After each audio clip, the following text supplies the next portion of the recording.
Jaybone. Well, I'm J Bone. Well, yeah, that's me. Yeah, I know. It's not.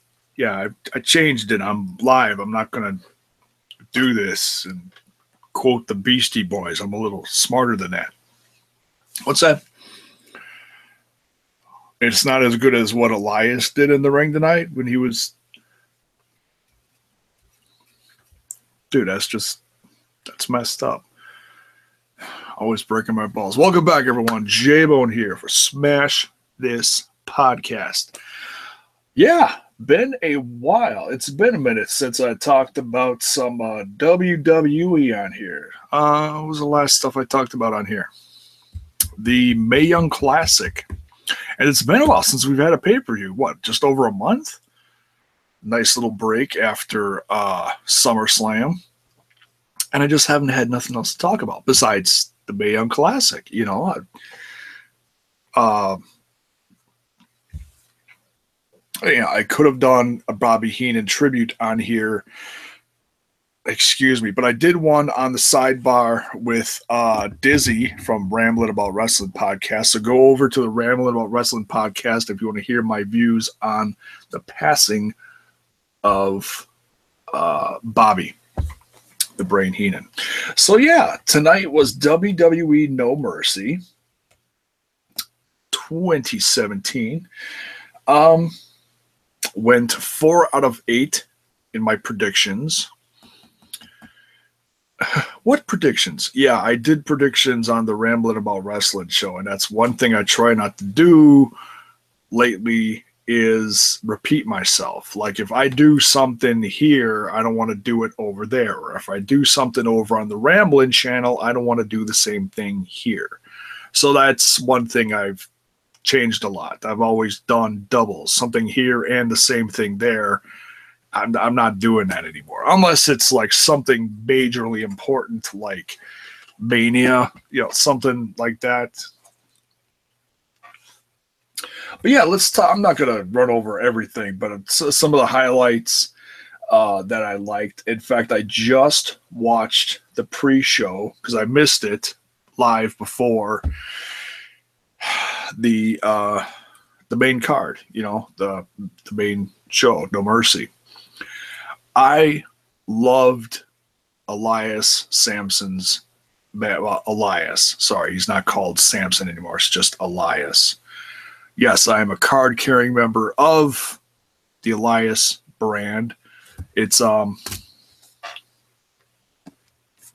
my other pants.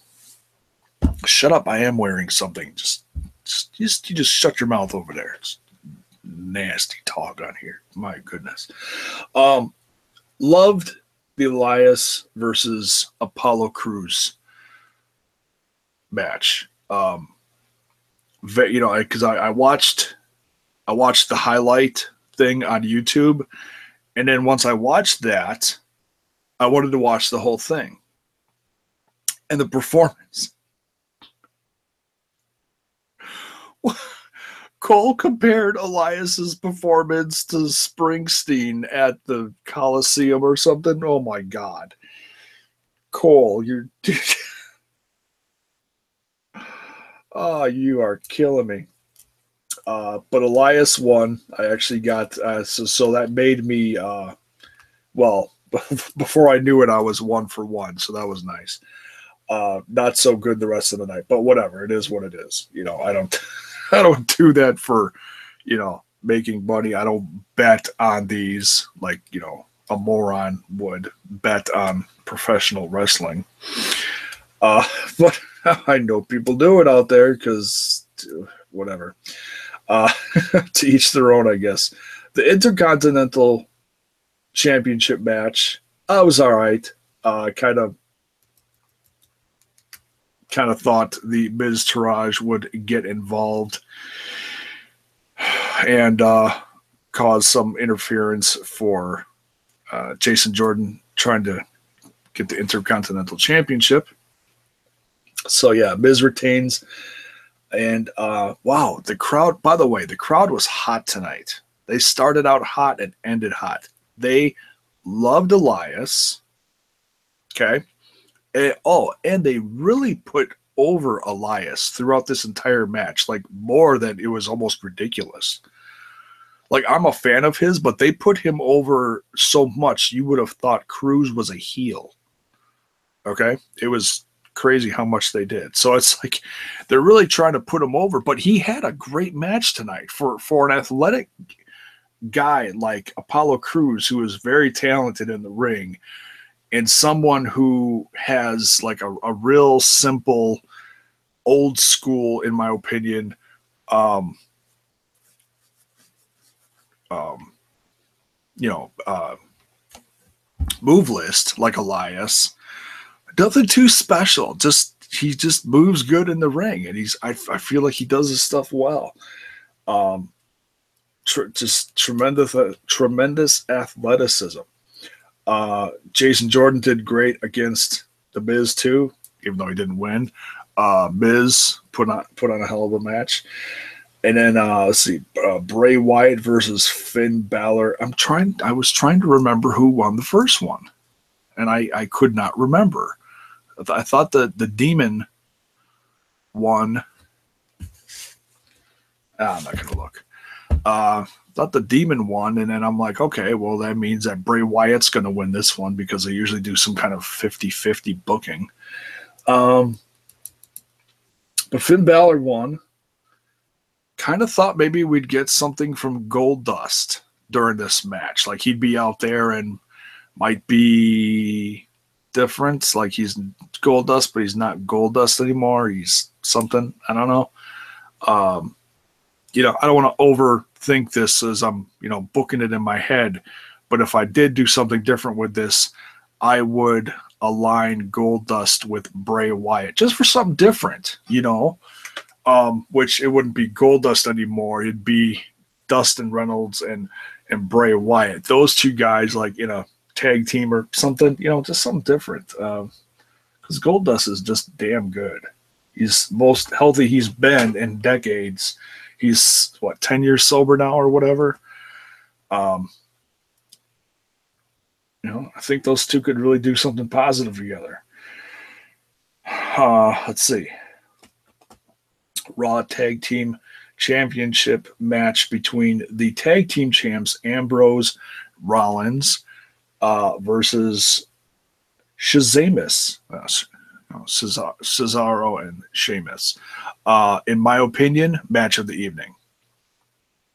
Absolutely. I mean, I like tag team wrestling, but a lot of times I'll tune stuff out just because, and not to say that they phone it in, but it's like, tag team matches, I'll take them or I'll leave them. But this one, holy cow, the action in this one. And poor Cesaro, holy cow. How many times have you seen guys, go to dive in the corner, swan dive in the corner, hit the top of the pole, bounce off their hand. Obviously, tonight did not go like that. Knocked his teeth. He either knocked his teeth backwards or straight out or jacked them up into his jaw. It's hard to tell exactly because the video that they put out on the YouTube channel showed, and his teeth look like they're like jacked up this far into his upper part of his mouth. Me dealing with teeth issues myself in the past,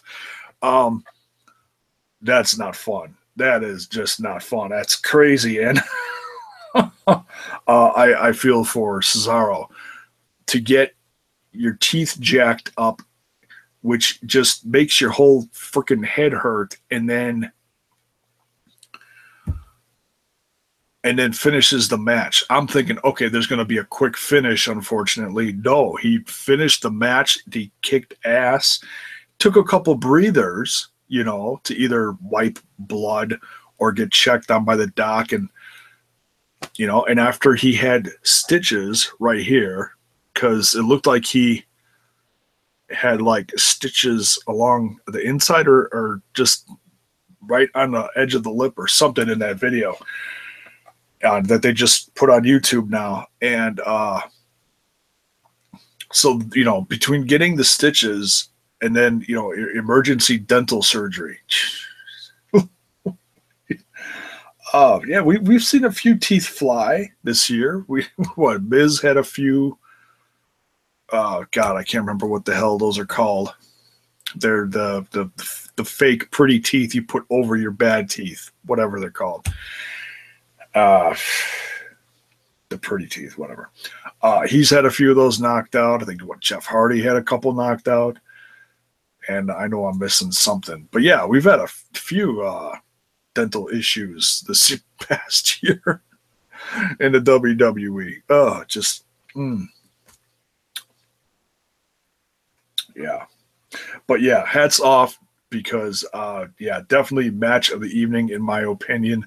Rollins and Ambrose retained, and just the way that the match was going, I did not think Cesaro and I thought Cesaro and Sheamus were going to get the belts back. I honestly did. But nonetheless, yeah, tremendous match. Women's championship match. That was decent. I was rooting for Emma in that one, just for the heck of it, just because it's like, okay, well, everyone in there has had the championship. Oh, no, I take that back. Nia Jax has not had the championship. If it wasn't Emma, I was kind of rooting for Nia Jax. Nia Jax is really stepping it up. I feel like she's really improved since her debut. I did not feel like she was ready when she came up, but I think everyone that she's faced over the course since her debut, which was, a year ago now? Somewhere within the last year, whenever it was. I think she's really improved. Is she the best woman on Raw? No, but she has the potential to become a very good women's wrestler, So Alexa Bliss retains. And speaking of women, now I've got the video here. We got the promo that Asuka is coming to TLC 2017 Sunday, August is past, J-Mo, sorry. October 22nd. So just under a month away from her debut. We don't know what it's going to be yet. I'm guessing it's going to be, if I had to quick think of a debut match that she's going to have off the top of my head, it's probably going to be Emma. And she'll put her away real quick. I could be dead wrong. But Emma can put on a good match. That's why I've been rooting for her. She has a lot of talent. She never got that championship. And, they brought her back up to the main roster, but she's had injuries and other stuff. Horrible gimmick situations, and now she's just kind of there. She's also one who's improved tremendously over the last few years, going from the bubble gimmick to the all eyes on me, or whatever her gimmick is now. Whatever. They don't have the sexy gloves like she does. So yeah, Bliss retains that one. And we'll see what happens over the course of the next month, because the next Raw pay-per-view is a month away, and that's TLC, and Hell in a Cell is 2 weeks away. Back to back to back, practically. Jeez Louise. Like three pay-per-views over the course of a month. That's whew. Talk about catching up on WWE videos. Going to be doing pretty quick here.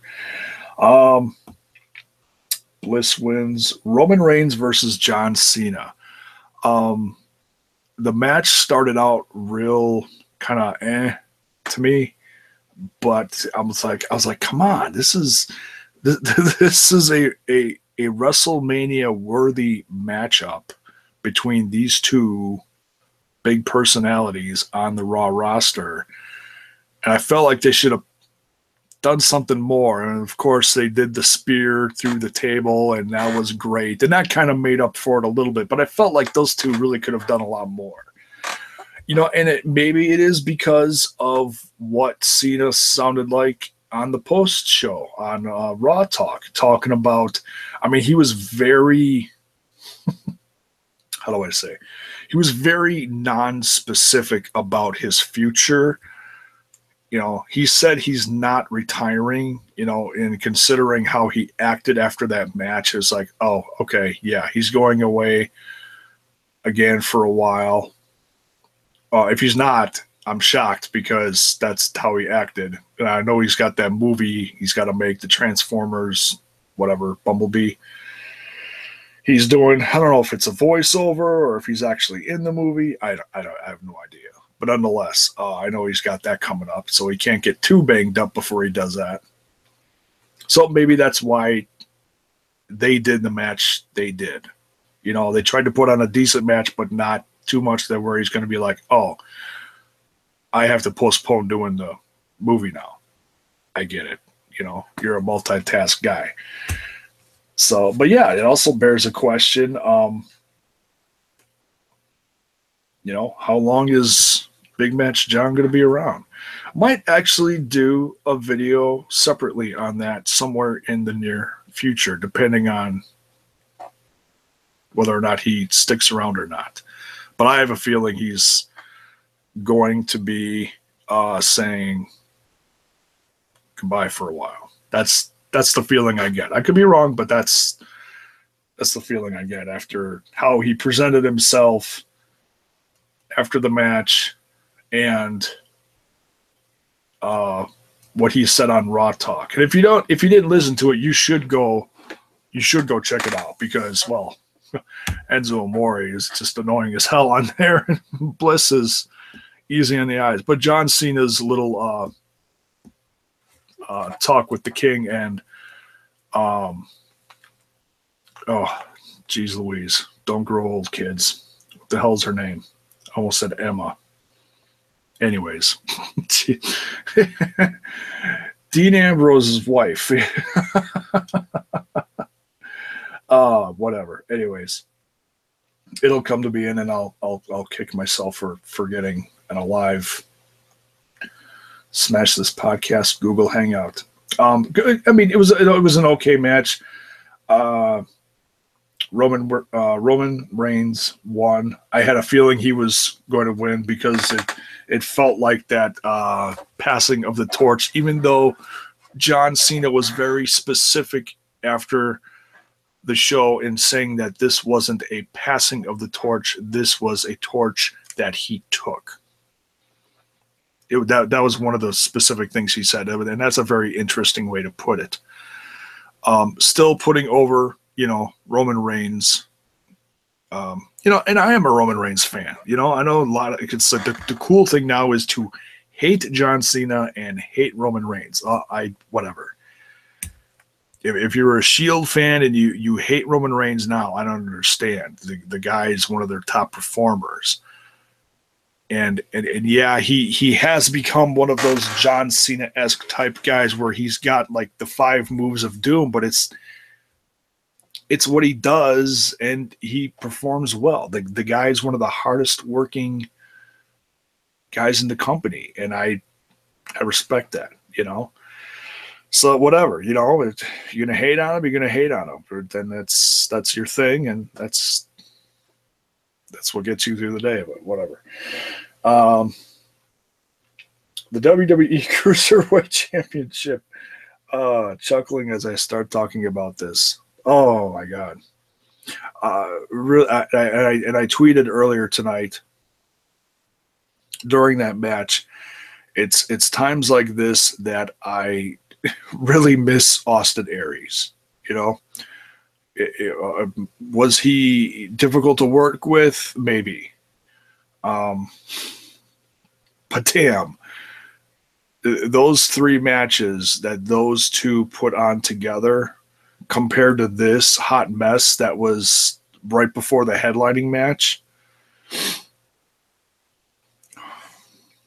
I really don't have much to say about it. I like Enzo. I like the character. I know a lot of people can't stand him, and I know the most popular thing now, next to hating Cena and Roman, is going to be to hate Enzo, because how they talk about him constantly on here, about the heat he has, which apparently is real, and just whatever, just their hate for Enzo. And it's like, so, they beat the crap out of him week after week after week, even Strowman getting his hands on him before the pay-per-view. And it's like, oh, well, that's a shoo-in. He's winning the title. It's just that's how WWE books their stuff. You get absolutely destroyed before you're supposed to get a title shot. It's almost a guarantee that you'll come out on top in the end. I was still rooting for Neville, just because I really did not think they were going to pull the trigger on this. They did. They did. Enzo is the champ. And I'm going to give an opinion that I have not seen out there, and I may be completely wrong on this. But my first thought is, because of how Enzo won it with the low blow or low kick, whatever, the kick to the dick. Is this going to be a double turn? I can totally see that happening, where Enzo takes his shtick, his mic talk, his shtick, what he does, and then just twist it a little, like he kind of did before the match, where he got kind of like nasty, kind of like how Jinder Mahal got nasty with Nakamura, which everyone was talking about how it's racist and blah, blah, blah, and the WWE had to apologize. Okay, Enzo did not go that far, but he went off differently than he normally does. Instead of something cool and whatever catchy, he went kind of dirty on his looks, and that's I don't remember Enzo doing that before. That just seemed different. I could be seeing this completely off, but whatever. That's kind of how I viewed it. So is this a double turn? I don't know. We'll have to wait and see in the next few weeks how they book Enzo and Neville. Obviously, Neville's going to get a chance at the title back, whether it be on Raw or 205 Live. My guess is they're going to do it on 205 Live to try to get more viewers. They could hot potato it just like they did Tozawa. And Tozawa's so good. That was a shame. And I haven't watched 205 Live last few weeks, so I don't know if he's banged up, if he's not around. I don't know. But anyways, so Neville, one move offense, a kick to the balls, and his finisher, and he's that top rope move. What did they call that after the show? The DD, not DDT, DDG. The DDG. If that's his new finisher, he pulled that off well. I will give Enzo that. That was badass. I don't think I've seen different versions of, like, you're up on the top turnbuckle and you push yourself off, spin around, and boom, give the guy the DDT. I've seen that a million times. This was just jumping off the top rope and bam, DDT. That was a little different. That was definitely out of left field for Enzo. So I will give him due credit for that. That was cool. I like that. So yeah, maybe they are changing him up a little, making him a little more nasty, a little more gritty. And then because Enzo did that on the after show too, where he was like constantly knocking Neville's looks and stuff like that. Like I said, I don't remember him doing that before. It's weird. But anyways, yeah, the match was bad, but we'll see where this goes in the future. Universal Championship. Lesnar versus Braun Strowman. Was really looking forward to this.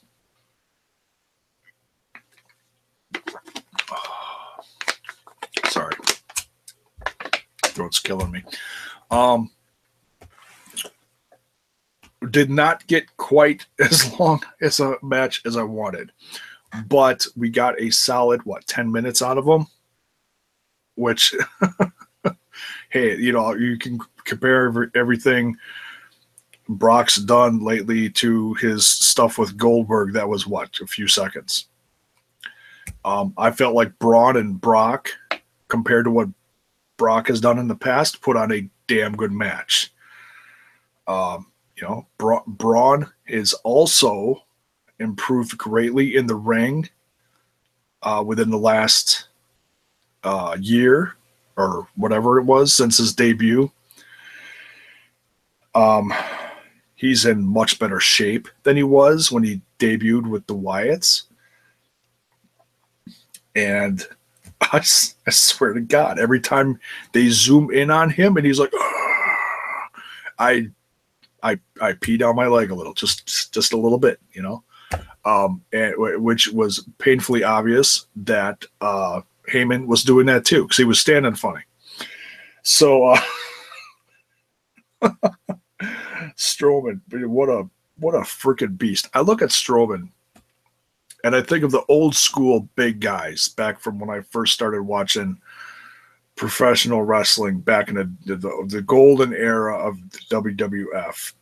The monsters that used to face Hogan, like Bundy and Andre and Big John Studd, and some of those old 80 bad guys. They were just ridiculously big. And I look at Strowman and it's like, okay, Strowman's not going to put on a 5-star match, but he has had some decent matches over the course of this last year.